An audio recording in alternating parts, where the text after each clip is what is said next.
Boa noite, igreja. Que bom que você está aqui.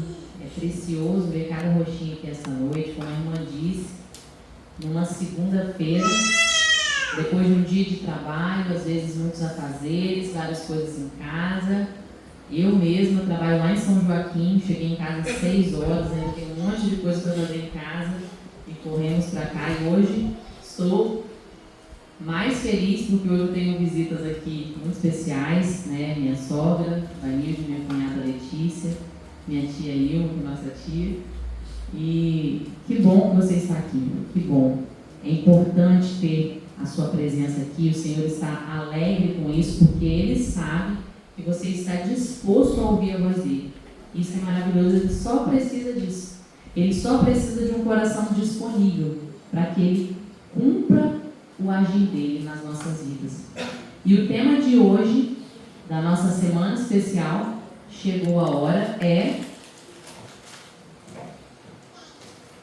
o novo de Deus diante das tempestades. Esse é o tema de hoje, o novo de Deus diante das tempestades.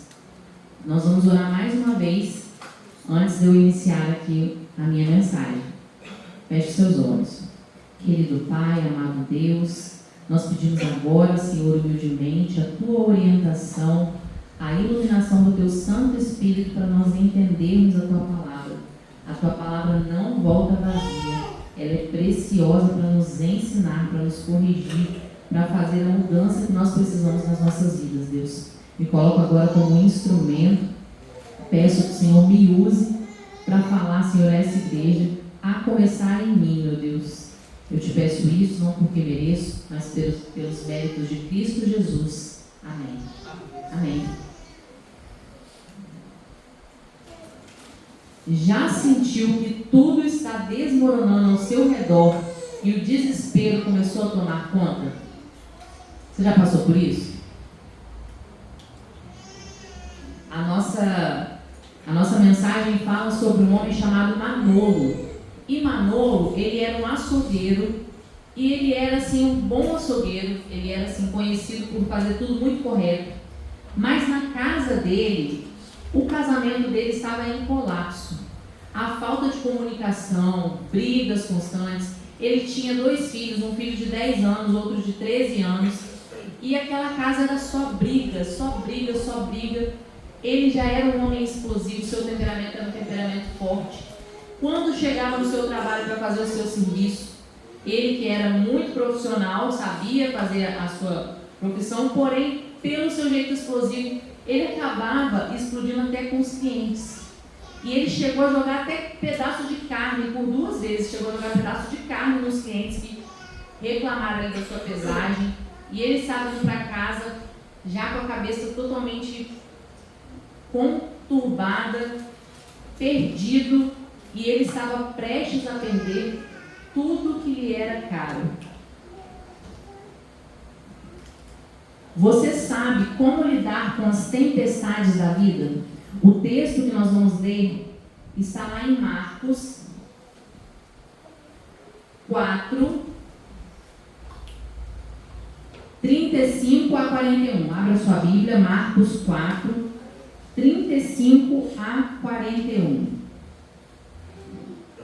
Nós vamos ver uma situação aparentemente sem saída, que será superada de forma surpreendente. Abra sua Bíblia. Todos abriram? Marcos 4. A partir do versículo 35, nós vamos ler até o verso 41. E a palavra de Deus diz assim: Naquele dia, sendo já tarde, Jesus disse aos discípulos: Vamos passar para outra margem. E eles, despedindo a multidão, o levaram assim como estava no barco, e outros barcos o seguiam. Ora, levantou-se grande temporal de vento, e as ondas se arremessavam contra o barco, de modo que o mesmo já estava se enchendo de água. E Jesus estava na popa, dormindo sobre o travesseiro. Os discípulos o acordaram e lhe disseram: Mestre, O Senhor não se importa que pereçamos. E ele, despertando, repreendeu o vento e disse ao mar: acalma-se, fique quieto.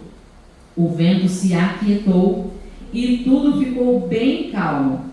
Então Jesus lhes perguntou: por que vocês são tão medrosos? Como é que ainda não têm fé? E eles, possuídos de grande temor, diziam uns aos outros: quem é esse que até o vento e o mar lhe obedecem? Sobre as tempestades da vida, eu gostaria de afirmar, antes da gente aqui mergulhar no texto da Palavra de Deus, eu gostaria de afirmar 4 coisas sobre as tempestades da vida. Primeiro é que elas são inevitáveis. Elas são inevitáveis. Se você não passou, você vai passar, talvez você esteja passando. As tempestades da vida, elas vêm, elas são inevitáveis. É impossível viver do berço ao túmulo sem enfrentar vendavais, tempestades, grandes dificuldades. Isso faz parte da vida. Se você hoje está passando por uma situação assim, saiba que você não é único, você não é exceção. Todos nós passamos por isso porque é inevitável. O segundo ponto sobre as tempestades da vida, sobre os vendavais da vida, é que eles são imprevisíveis.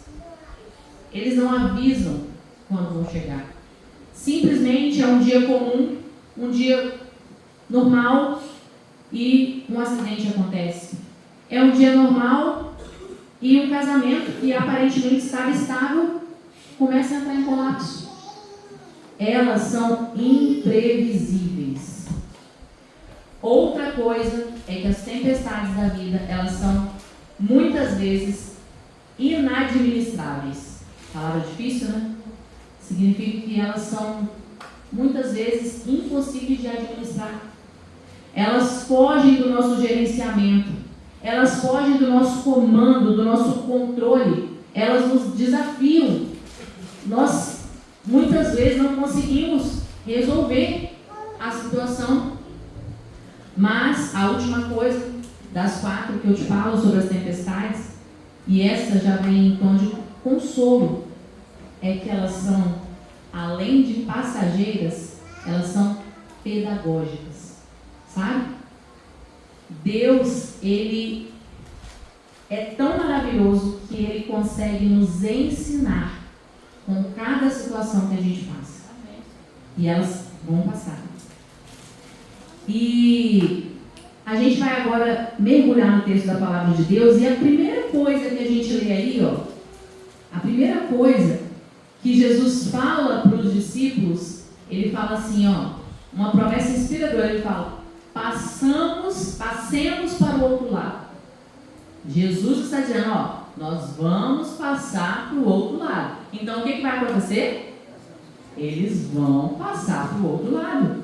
Quem está dizendo isso é o próprio Jesus.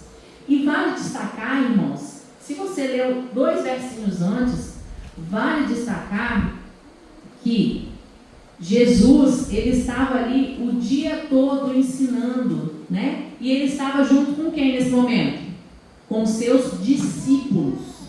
E a palavra vem dizendo que com as pessoas ele falava por parábolas, mas aos seus discípulos ele falava abertamente. Ou seja, os discípulos, eles tinham intimidade com Jesus. Outra coisa interessante que vai dizer aí é que não era o único barco.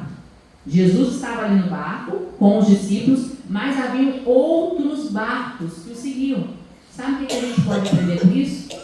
Que quando a gente está passando por situações na nossa vida, nós estamos sendo observados. Existem outros barcos nos observando. E nós precisamos saber disso, porque o barco, aqui na palavra, ele significa, sabe o que ele significa? Igreja. O barco significa igreja. Se você está na igreja, se você está com Jesus, significa que você é íntimo de Jesus, que você é uma pessoa que ora, é uma pessoa que ouve a palavra, e você está sendo observado. Os discípulos, eles somos nós. Eles somos como nós. Nós estamos perto de Jesus, como se nós estivéssemos no barco com Jesus. E aí, pode passar. Uma coisa interessante, se é Jesus que está no barco, se está dentro do barco, e são os discípulos ali, que são pessoas íntimas de Jesus, e aí vem um forte vendaval, um grande vendaval, mas como que pode um negócio desse, gente? Um vendaval, sendo que Jesus está no barco. Sabe o que isso ensina pra gente? O que está escrito lá em João 16:33. Quem pode abrir pra gente ler? João 16:33. É, João 16:33. Estas coisas vos tenho dito, para que tenhais paz em mim. No mundo passai por aflições, mas tenha bom ânimo. Eu venci o mundo. Eu venci o mundo. Então a gente aprende a primeira lição da nossa mensagem. Sabe qual é a primeira lição? Enquanto viver nessa terra, mesmo que eu seja seguidor de Jesus, eu vou passar por aflições. Faz parte do jeito humano. Infelizmente faz parte do jeito humano. O pecado separou a gente de Deus. E por causa do pecado, nós passamos por tantos sofrimentos, como a irmã Léa orou aqui. Tanta coisa acontece nesse mundo, tanta coisa ruim, cada dia parece que está pior. Cada dia está mais difícil de viver. Mas é aqui que nós estamos, é nesse barco que nós estamos. Então, enquanto aqui vivermos, nós vamos passar por aflições. Mas me diz uma coisa, faz parte, o que vocês acham? Faz parte do jeito humano de ser, passar por dificuldades, aflições? Sim ou não? Faz parte. Faz parte. Infelizmente faz parte. Acontece todos os dias, como a gente falou aqui, ó. Sem você saber, sem você prever, sem você conseguir controlar, faz parte. Então, por que quando acontece com a gente fica tão surpreso? Por que a gente fica assim, tão abalado? E aí eu quero chamar a atenção dos irmãos para um comportamento. Sabe qual comportamento que a gente tem, às vezes, em meio às tempestades, aos vendavais? Olha, uma criança de 2 anos de idade, ela passa por uma situação chamada egocentrismo. Que é o quê? A criança, ela observa o mundo como se o mundo girasse em torno dela. Então a vontade dela tem que ser feita, tem que ser do jeito dela. Se não for do jeito dela, ela chora. Quem é mãe sabe, né? Que a criança tem essa fase. A minha irmã, ela tem o meu sobrinho e tem até um jargão que fala assim, a adolescência da criança, eu não sei se é bem isso, mas eu sei que eles ficam assim, a criança de 2 anos, ela acha que tudo tem que ser do jeito dela, ela tá certa. Isso aí é o egocentrismo. Mas tem o de adulto também. Sabe qual que é o de adulto? É o autocentrismo. Sabe o que significa isso? Quando a pessoa pensa que só com ela que acontece aquilo. Você conhece alguém assim? Que fala assim, rapaz, não é possível, não. Só comigo sei que acontece isso. Na minha vez é sempre mais difícil. Não tem condição não. Eu estou vendo lá o irmãozinho tão tranquilo, mas comigo sempre acontece. Comigo sempre dá errado. Tem às vezes, quando você vê 2 pessoas conversando, são pessoas que passam por isso, pelo autocentrismo, que elas ficam assim, elas se encontram e falam, menina, eu estou com tanta dor na coluna, você não faz ideia. Em vez da pessoa perguntar assim, mas o que aconteceu? Né? Por que você está com dor na coluna? Não, ela fala assim, você não sabe eu estou com a dor no joelho, eu não aguento nem andar. E aí fica, sabe? Aí fica aquela competição de sofrimento. Já viu isso? Competição de sofrimento. Mas é assim, a gente pensa que acontece só com a gente. Isso faz com que a nossa dor, ela se amplie, ela fique ainda maior. Porque em vez de focar na solução, a gente foca no problema. E tudo que a gente foca, cresce, fica maior. E a gente não percebe que o mestre está no barco com a gente. E se ele prometeu que nós vamos passar para o outro lado, nós vamos passar para o outro lado. Pode passar. Olha o que está escrito aqui, ó. Aqueles intrépidos pescadores haviam passado a vida no lago e guiado a salvo a embarcação em meio de muita tormenta. Agora, porém, sua resistência e habilidade nada valiam. Achavam-se imponentes nas garras da tempestade e sentiram desampará-los a esperança ao ver o barco a inundar-se.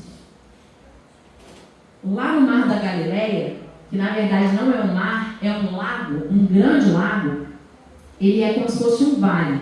Ele é cercado por montanhas.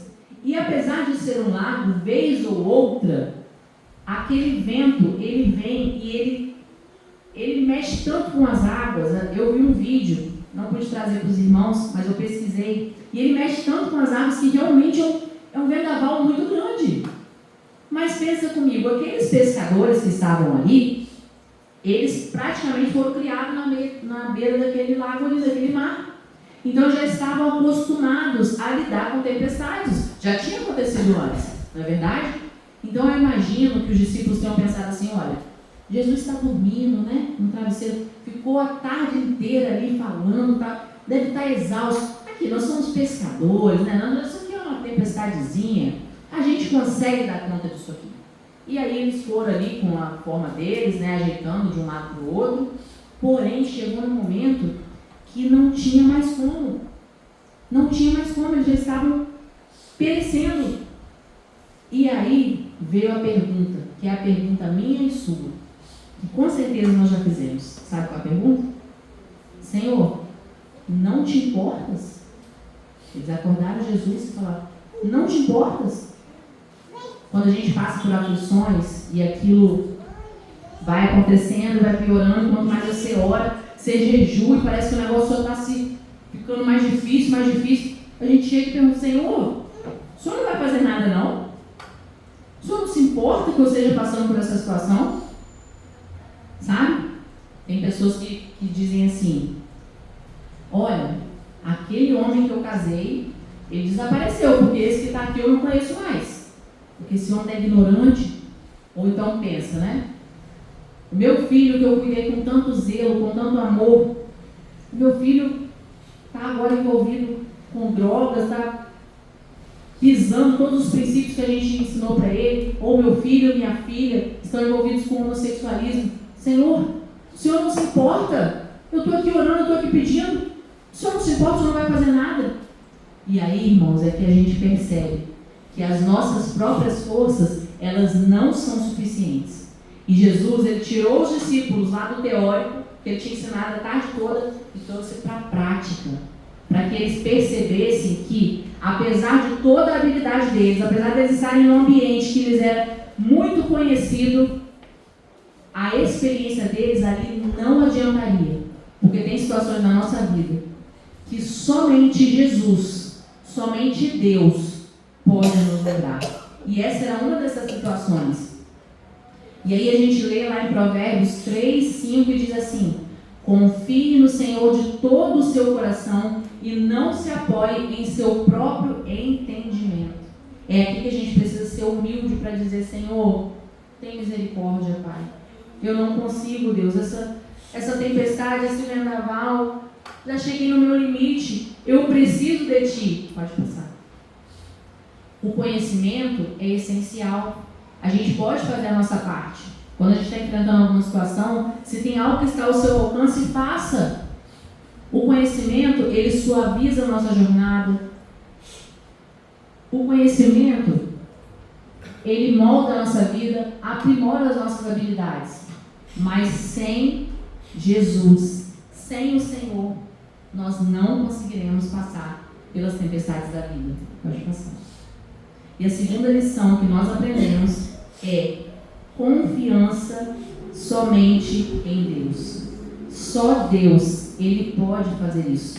E naquele contexto dos discípulos, o mar, ele não significava apenas algo que estava ali que poderia matá-los fisicamente. Mas o mar naquela época, ele era algo muito desconhecido, ele era o símbolo ali das profundezas, do perigo, né? Tinha lá o monstro do Leviatã. Se hoje o mar ainda não é totalmente conhecido, imagine naquela época que não tinha recurso. Então o mar era como se fosse algo assim invencível. E aí somente Jesus poderia vencer. Somente Jesus poderia vencer. Pode passar, meu filho. E aí, Jesus, ele faz uma pergunta para os discípulos. Mas antes eu vou ler aqui, ó. Quantas vezes se repete em nós a experiência dos discípulos? Quando as tempestades das tentações se levantam e fuzilam os terríveis relâmpagos e as ondas se avolumam por sobre nossa cabeça, sozinhos combatemos contra a tormenta, esquecendo-nos de que existe alguém que nos pode valer. Confiamos em nossa própria força, até que nos foge a esperança e vemo-nos prestes a perecer. Sozinho seria impossível vencer, mas Jesus, ele se levanta, ele acalma a tempestade muito tranquilamente, aquela tempestade de vento, ele fala: acalme-se. E na hora, a palavra diz que houve grande bonança. Houve grande bonança. Jesus, ele estava ali mostrando o seu poder. E ele pergunta para os discípulos o porquê que eles tinham a fé ainda tão abalada, porque eles não tinham fé, porque eles estavam tímidos, medrosos. E aqui eu quero colocar para os irmãos nunca mais esquecerem. Por que nós devemos ter fé e não medo? Assim como os discípulos. Com 4 P's eu vou falar por que nós devemos ter fé e não medo.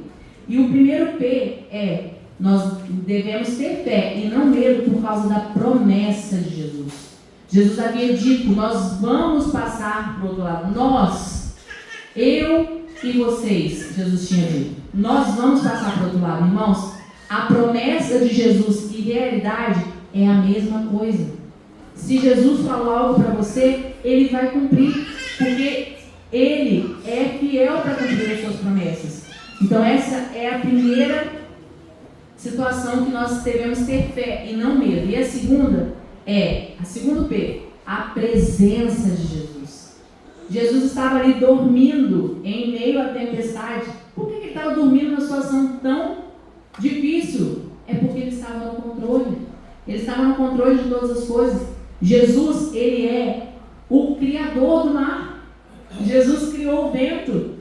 Ele é poderoso, ele é o rei do universo. Então, se a presença de Jesus está no barco, nós temos que ter fé e não medo. Outra coisa é a paz de Jesus. A paz de Jesus. Quem está dormindo está em paz, está tranquilo. E é assim que Jesus estava. Porque a paz de Jesus, ela excede todo o entendimento. Ela excede todo o entendimento. Você pode confiar na paz de Jesus. E por último, o último P, nós podemos confiar no poder de Jesus. Irmãos, Jesus ele acalmou o mar, ele acalmou o vento, os discípulos ficaram surpresos. E sabe o que aconteceu depois? Logo depois, eles chegaram ao outro lado. E ao chegar ao outro lado, Jesus, ele realizou alguns milagres. E o primeiro deles foi o seguinte: ele se encontrou com um endemoniado. Aquele endemoniado, ele estava vindo do cemitério, nas sepulturas. E ali, a última coisa que a gente espera ver no cemitério à noite é gente viva. Mas aí, Jesus foi lá para se encontrar com aquele homem. E aquele homem já era um marginal. Ele não conseguia mais viver em sociedade. As correntes não prendiam, porque havia nele uma legião de demônios. Uma legião significa 6.000 demônios naquele homem. E aquele homem era uma fera, todos tinham medo dele. Mas ali, Jesus foi até ali e libertou aquele homem. Sabe por quê?